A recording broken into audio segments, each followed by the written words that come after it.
morning, everyone. Hi. I thought you might want to say hello to Umi and Mashuki this morning.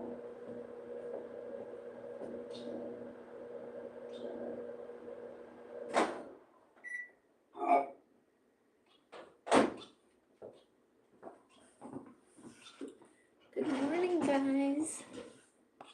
So, I wanted to share a couple things with you this morning. You saying hello, Umi and Mashuki? Yeah, you see yourself moving in the camera, huh? Yeah, you're so smart. We'll take the camera off you in a minute. So hey guys, good morning. Welcome to Vermont Sun and Shade.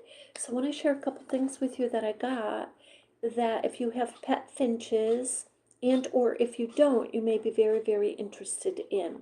So firstly, this right here is a little blue clip that is holding some vegetation.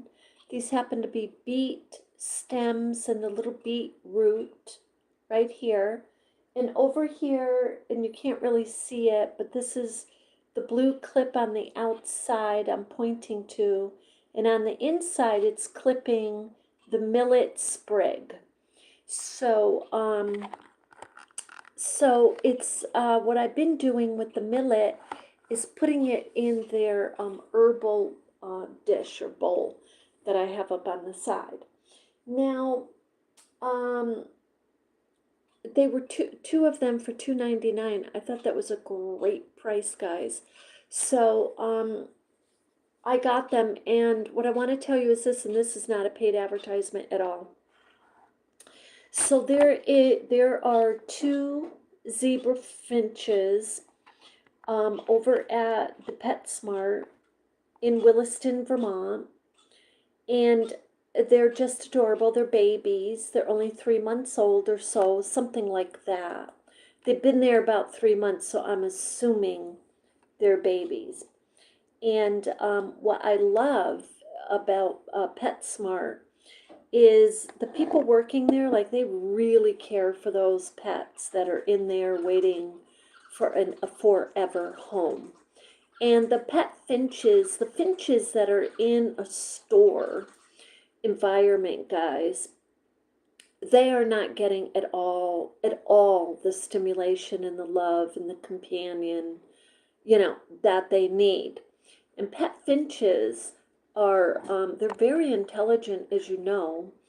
And you can see in this cage all of the stimulation items I have in the cage, or you can see for the most part, but in the back, you can't really see it, is the nest.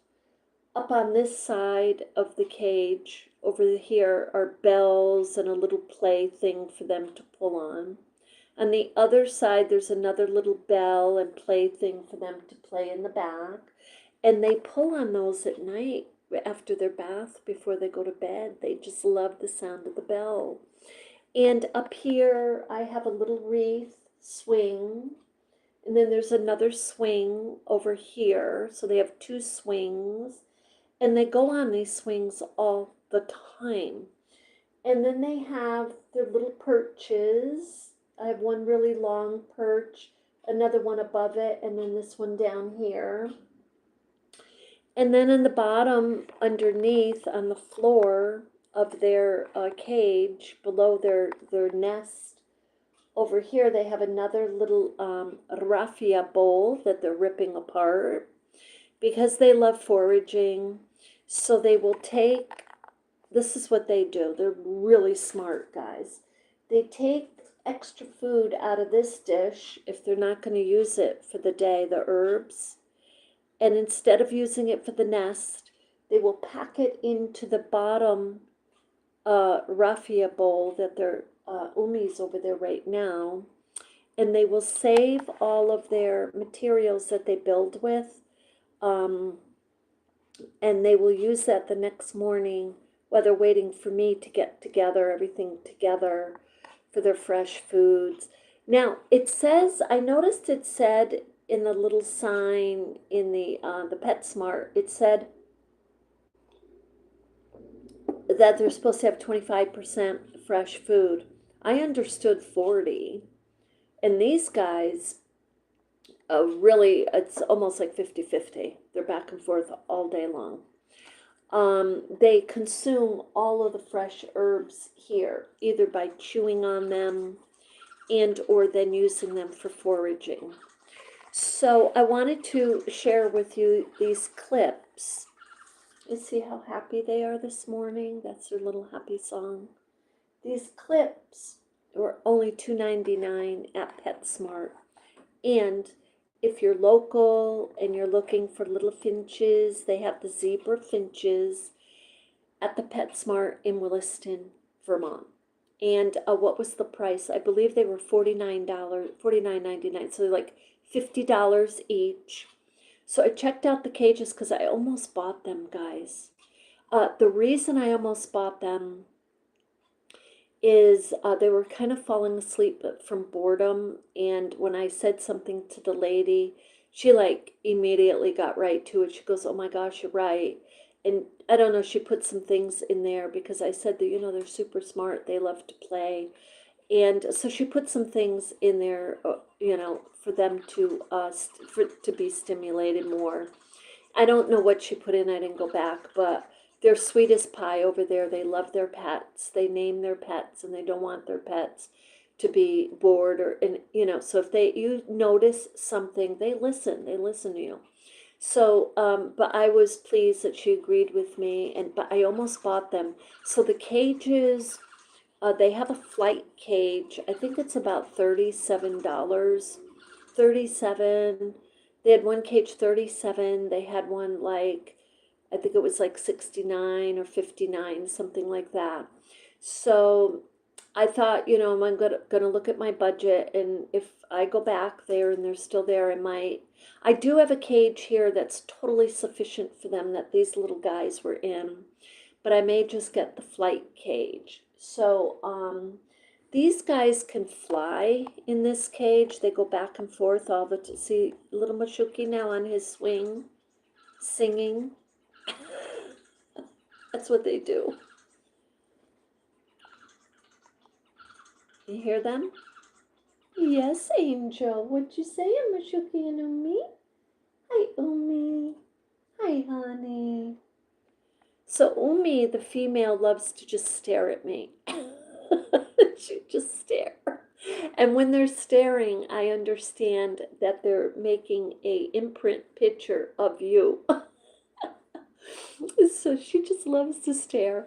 And they're the sweetest things on the face of the earth. So now the only reason I'm holding off on buying another set, and I'm thinking of another set because it would be nice for them, because they look out the window at the wild birds, and the wild birds have been coming somehow to this window. So I did start giving them a few pieces of bread in the morning. I do not want to get into buying a bunch of seeds and bringing them out, because this house in general is not suitable for that. It's not. And which is hard to believe because we're in Vermont, but it's just not that kind of setup.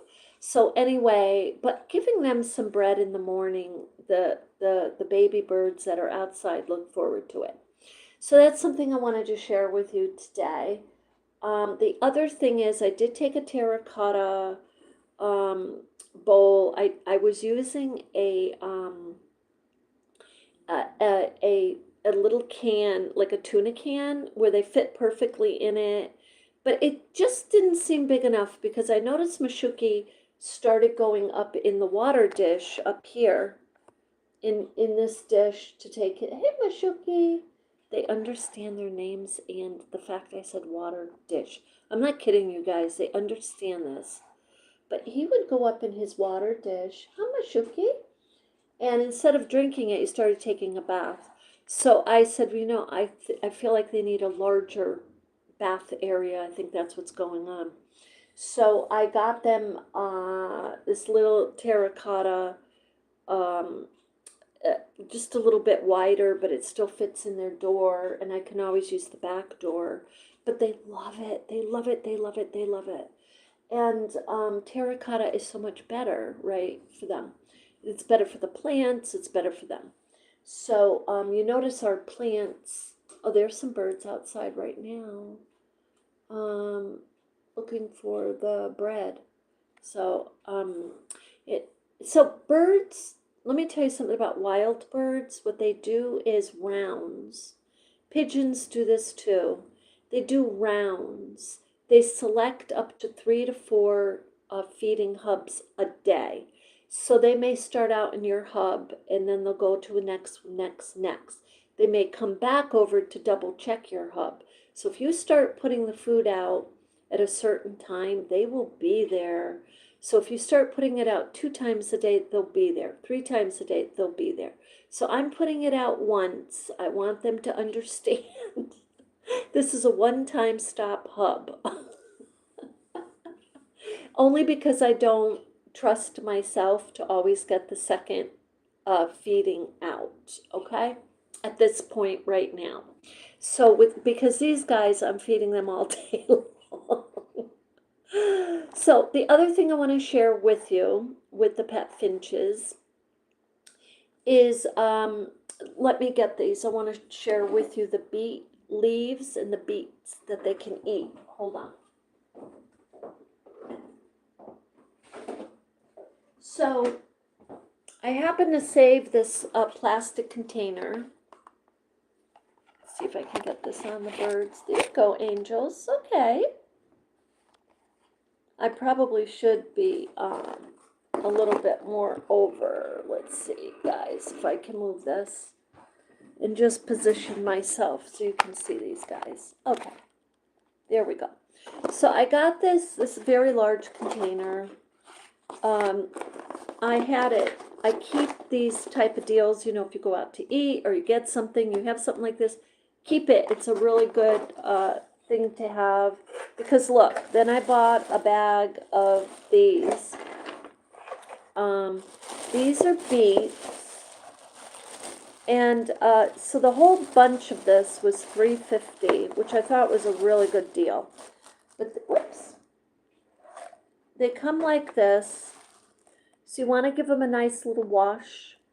But the leaves, which Umi and Mashuki already have in their cage right now, and the stems, and the beet, so they can eat all of that. So you want to wash it up really good, maybe chop up or grate the beet, because they'll peck into it, and they'll get that vitamins from the beet. And they love these little things on the beet. And the other thing they love, guys, is corn silk. They love, love, love corn silk, the silky part of it. And they love corn, these guys do. Now each of the finches are different. They may not like the same foods that my finches like. But these guys, I take the leaves and I'll cut the leaves off and I'll put the leaves here in their little herbal feeder container that they can forage out of. And clipping them now, I got these clips, because the clips are great. You can put little pieces of paper in there for them to pull on and forage on and make their little nest. Or you can put the sprig, like I did, the millet sprig. Or you can put a bunch like this. So I figure I gave them a little tiny bit of the beet stems up here next to their little herbal container, because they love the beet stems. They'll chew on them, and then they'll bring them up to their nest and, you know, actually use them to make the bedding. Now they say, some blogs have said, don't let them use the vegetation for bedding. The birds, I mean, they're using it for bedding. That's their choice. What am I going to do? Pull it out of their beak and say, don't use that for bedding. So, and then the beet, you wash it and kind of grate it or chop it and put it in their little food dish. Okay, so they love that. So I just keep, this is part of their diet. Now, yeah, I read the sign in PetSmart. It said 25%. It's more than that. It's at least 40. And what worries me about that is if you have finches and they're not getting enough fresh food, guys, they will not survive. They won't. They won't. They will not survive because it's depleting their nutrients and their natural way of eating. So you do want to make sure if you get a pet finch. Now, what I do is they're eating so many of the things that I eat. I'm on a Mediterranean diet, so, I'm eating salads like a lot. Every day I have a salad. Every day. I put beet greens in the salad. I put spinach in the salad. Guys, lettuce, romaine lettuce, they love it. And they're so tiny. You just give them a little bit. Hold on, I'm going to put this away. So, so that's something. I got to get a shirt here. Hold on, guys. I got to put this on because I'm a little chilly. And which is kind of weird because it's going to be like 80 degrees today. Well, I'm going to just warm up my coffee, and I have a few news articles I want to share with you. So hold on, guys.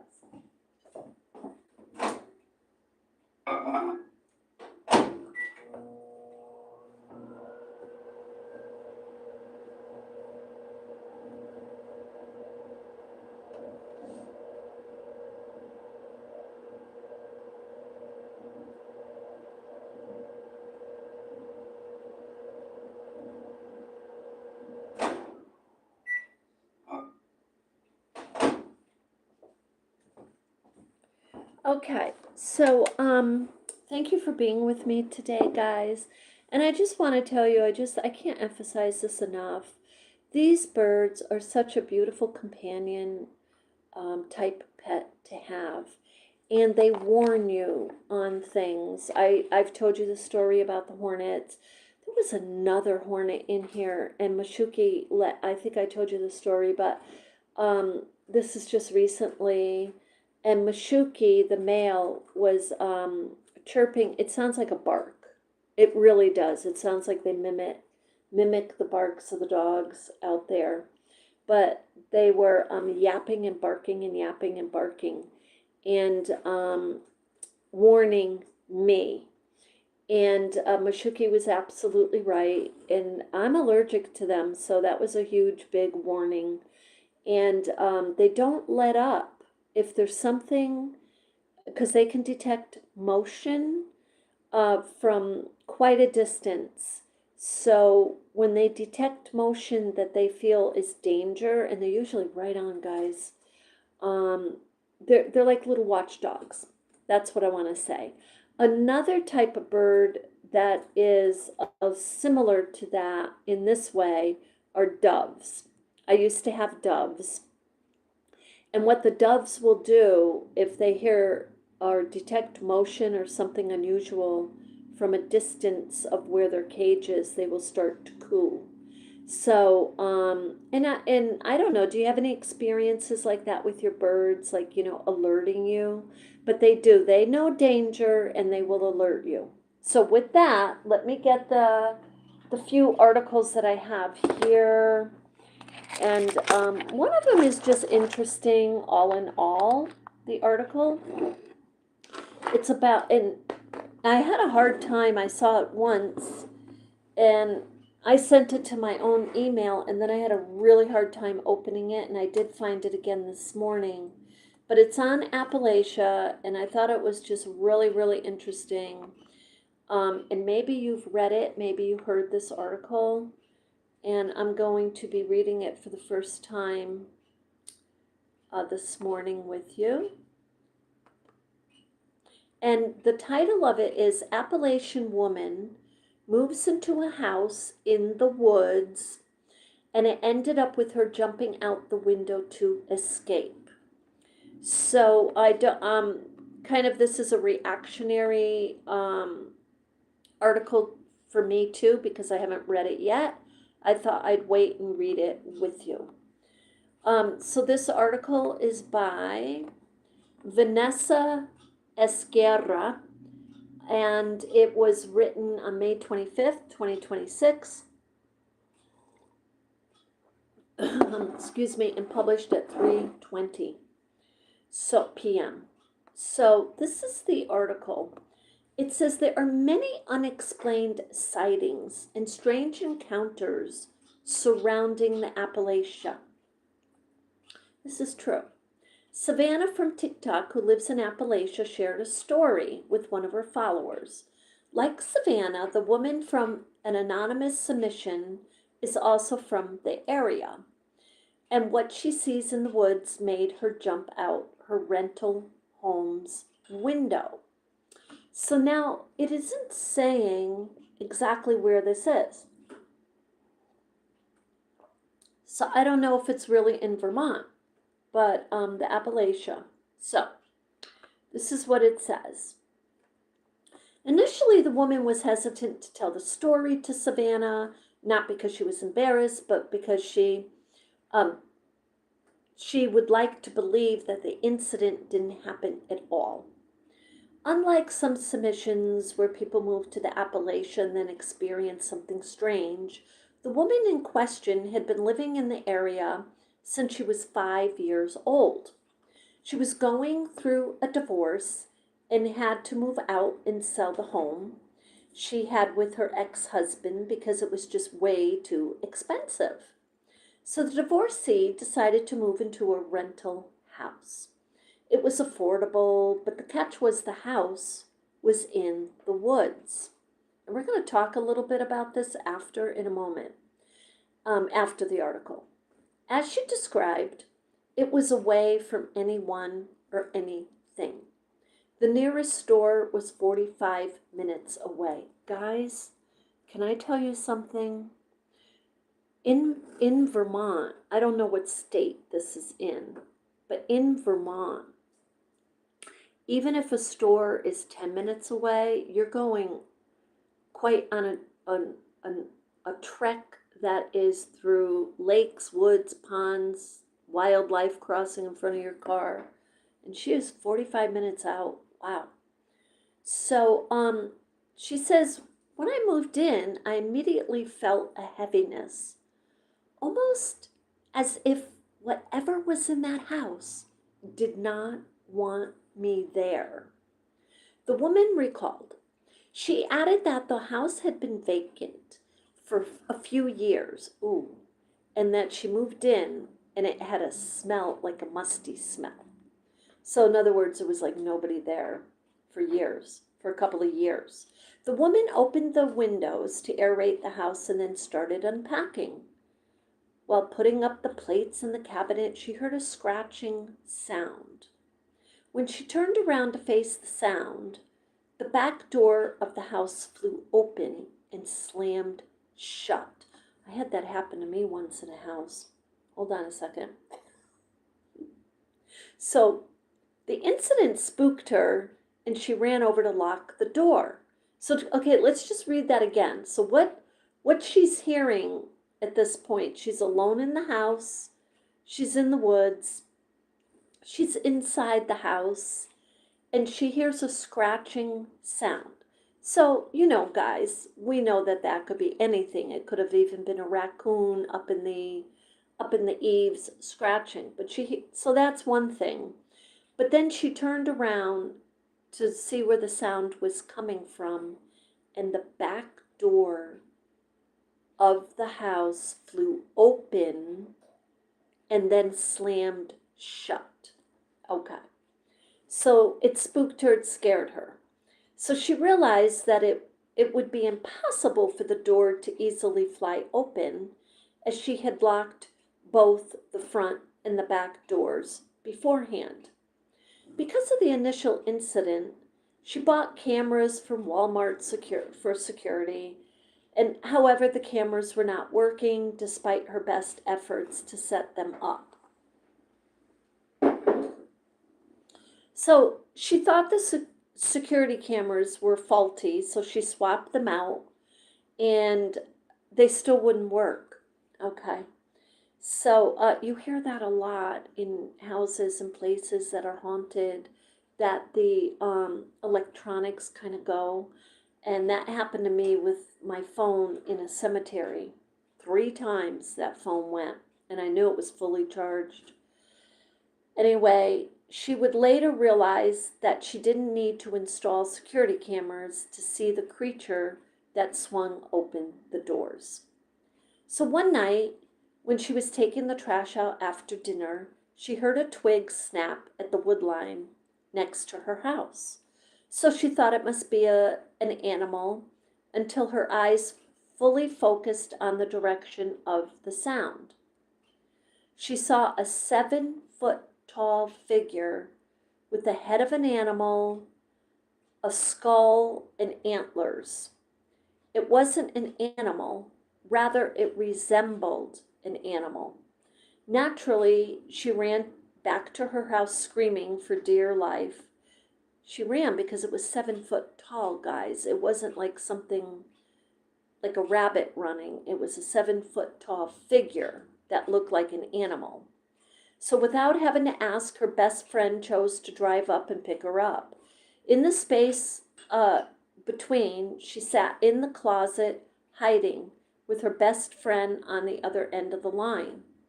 When her best friend finally arrived, she fell silent. She said, "You're going to have to climb out the window." She told the woman that there are 5 animal-like figures with antlers standing around her house. Because the figures were not near her bedroom window, the woman had no other way to flee. Understanding there was no other way, the woman finally jumped out of the window as quietly as she could and ran towards her best friend's car. Thankfully, the figures did not pursue the car. Instead, they were strangely focused on the doors and the windows of the house. The woman finally moved out, and her I would have moved out that moment. Like, I wonder if she went back. The woman finally moved out, and her best friend's brother and husband are the ones who packed everything. I was going to say I wouldn't have gone back. She would never go back to the house in the woods. Although she broke her lease, the owners didn't ask her to pay the rest of it. This made her suspect that the owners knew something was wrong with the house. The real hero of this story is clearly her best friend. It's difficult to imagine what would have happened to her if her best friend didn't come up and get her. A myth in Appalachia. Continues the story.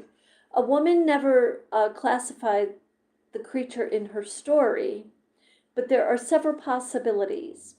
In Eastern Europe, a creature with the body of a human and deer-like head of an animal is what's known as a leshi, L-E-S-H-Y. The forest spirits are tall as trees and play tricks on people. But North American indigenous tribes who live in Appalachia would likely call these creatures Wendigo, W-E-N-D-I-G-O. We've all heard of the Wendigo, guys. Unlike the playful leshi, the Wendigo feasts on human flesh. That is gross. The Wendigo are also known to possess their victims, driving them to commit cannibalistic and other violent crimes. So that's a little spooky. That's scary, and it's good she jumped out the window in case it wasn't a Wendigo. All in all, it's not a friendly spirit. What makes the situation worse is that Savannah was telling the story while living in Appalachia herself. So it doesn't say exactly where this was, which kind of makes me a little suspicious. Let's see if she says here. Nope. It does not say where exactly in Appalachia this was. So, that's probably why the house was so affordable. But there's a couple other things that this could have been, guys. It could have been elaborate costumes. It could have been. Because there's also subcultures that may just don't want other new people around. And they were just scaring her because her friend drove up and said that there were 5 of these figures. They didn't say they were translucent, that they were spirit-like, but which tells me that it's possible that they were actually humans who were trying or did scare her. So that's one article I wanted to share with you if you're on vacay. If you're going up into the woods. There's other stories about the woods that we're going to look into more in focus on the ones in Vermont. The other but those will be other videos that we're going to be doing. This next story I want to share with you because this was, I believe this was very recent. Yeah, this was just the other day. A Stowe Mountain Rescue assists hiker at the pinnacle. So this was in Stowe, Vermont. Hold on one moment, please. This was written by Annabelle Cruz Nix, and it was posted June 2nd, 2026. And the rescue, this is a very short article, but I want to read it to you. The rescuers assisted a woman who sustained an injury while hiking the pinnacle. It says Stowe Mountain Rescue. The woman, that's Stowe, Vermont, for those of you who are not familiar. There's Smuggler's Notch up there, ski area up there. Stowe is a very touristy little town, very high end. And so this woman was, and there was earlier this year, guys, I read an article about a couple of, I don't know if it was a couple, but it was another hiker who in a snowstorm went hiking. Big mistake, and I believe it was on the pinnacle. So the woman was reportedly visiting a friend for her birthday. During their hike, the hiker was injured in a slip on a downhill stretch. You know, when you're coming down, your knees and your thighs, they feel painful sometimes. Stowe Mountain Rescue came to assist, splinting her injury and loading her into their litter. Just the way they said that, loading her. How about positioning her? I don't know. Rescuers note that this was the first litter carry of 2026. After an hour-long extraction down the hill on mellow path, the individual was brought to safety. Rescuers recommend hikers to be prepared for conditions, noting that they should always have solid footwear. So because they made that note, she must have been in something like sandals or whatever. Still, you could still slip in your hikers, guys. You can still slip. A lot of people think, and this is where you've got to be really super careful. A lot of people, especially in Vermont, they will think, well, I'm just gonna go on a short hike. So they do wear their sandals or their sneakers, and they don't realize the terrain is unforgiving. And if you're with somebody that's the best, I say buddy up if you're going to go on a hike like that into the woods. Because if she was alone, it's very possible that it could have resulted in something else. My ankle had suddenly gone, like fractured while I was walking in my field. This was many years ago. I could not move, and when I went down, nobody could see me because I was down in the grass. And I was discovered by at that time, my mom's little dog who was barking and barking because she couldn't even hear me because I was so far out in the field. Guys, the earth can consume you within minutes, so you do need to be very careful. So I'm glad that ended well, but I wanted to share that. And and I just did like a Julian Scott house demolition update, and I see nothing. So I don't know what's going on with the house. It was supposed to be taken down May 1st by FEMA. It's still over there across the street. It's still up. I don't see any signs. I called the Historical Society 2 times. Guys, I left pretty good, clear messages, and I've gotten no answer back from them. So they're only a little ways up the street. They are never open, so they probably run on volunteer time. If I do see anybody up there, I'll go in and ask, try to find out what's going on. So, anyway, that's pretty much the video today. I just really wanted to share with you a little update on little finches and a few articles here in Vermont. Guys, again, if you know anybody or you're interested in the little pet finches, there's zebra finches that are over at PetSmart in Williston. This is not a paid advertisement. Hey, PetSmart, if you do want to pay me, I'm happy to to consider it. But I just love the little finches, and yeah, if they're still there, I may be planning to end up getting them myself. But if they're not, I mean, if you're interested, give them a call or go over there and meet the little finches yourself. So they've named these particular ones Bonnie and Clyde, but you can get them and rename them. They're just happy to have owners. So with that, guys, you have an absolutely beautiful day, and we'll see you in the next one.